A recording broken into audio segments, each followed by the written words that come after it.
saving is probably the quickest thing, especially when you're working with torque and you're using show tool. Materials need to have PNGs or targas if it is still supported. So you can save stuff off and look at a show tool right away, which I recommend. Don't use Max to see what your material looks like in game, because it doesn't actually look that way in game. So that's pretty much actions in a nutshell.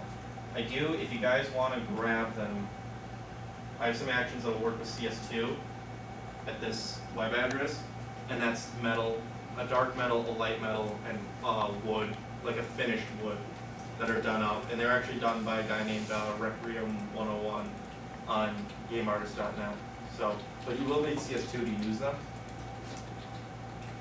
and then you can go through and kind of deconstruct how they've done everything, and they're actually really good materials, and they're free, so you can use them on whatever you want. Billy, will you post that on the site? That link on the site? Sure. You can do that. The next thing in saving time doing anything is layer styles. Layer styles are going to be your second best friend next to actions. What layer styles are is the presentation of a layer. I'm sure everyone has seen the blending options tool. All you do is right click on a layer, hit blending options, and this will give you all kinds of options that drop shadows, fill effects, textures, all this stuff. What you can do with this is when you click new style, you can actually save a style off, and it will be loaded into your styles menu. The one that I have here, and this is actually going to be kind of two things in one. The one I have here is this is one I use for chip paint, and all it is anything that I need to do chip paint on, or erosion effects. I have one for rust too, is really just a layer style with a small outer glow and inner glow. If you want, you can add inner shadow or a drop shadow to make it look a little better, but then save it off.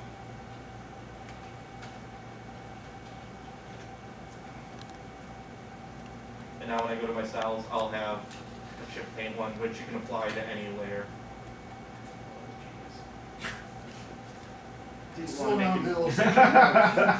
Wanted to make a new layer. Forgot about it. But yeah, layer styles, you can do everything from adding texture mats and save those off.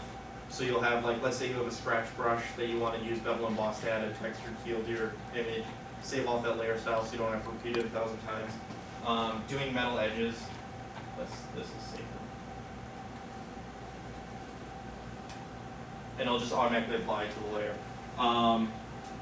This is probably, I've got like 1,001 layer styles. Every time I make like a X button for a controller diagram, it's just press play for button layer style. This is another thing that once you finish them, you can save them, load them up into other Photoshops. Another thing you get off the internet, people have hundreds and thousands of these things on DeviantArt or around the net. Some people make you pay for them, some people won't. The next thing is alpha masks, which I guess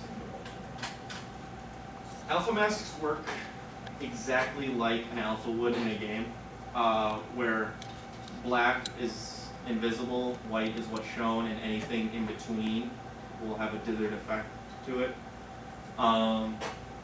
All you really do is right down here is your mask tool. No, I'm actually go to Photoshop for this. And I actually have a mask set up on this layer. One thing you'll find out real quickly is when you have to redo things is you never want to take your actual layer and change it. You always want to do things that allow you to go back to your original, because let's say your source control crashes and you don't have revision history, or for some reason they need a material to be a different color. You never want to actually alter the base material. You always want to do things that allow you to go back and do whatever you need to it. The nice thing with alpha masks here is I'm not actually doing anything to the layer. What I'm doing is all I'm doing is working on the alpha. So when I paint, it looks like I'm erasing this, but I'm actually not doing anything to the layer, because if I disable layer mask, it'll go right back to its normal. You'll find out that you'll be using these a lot. Well, hopefully you guys use these a lot, cause these will save you a ton of time too. You don't have to recreate metals.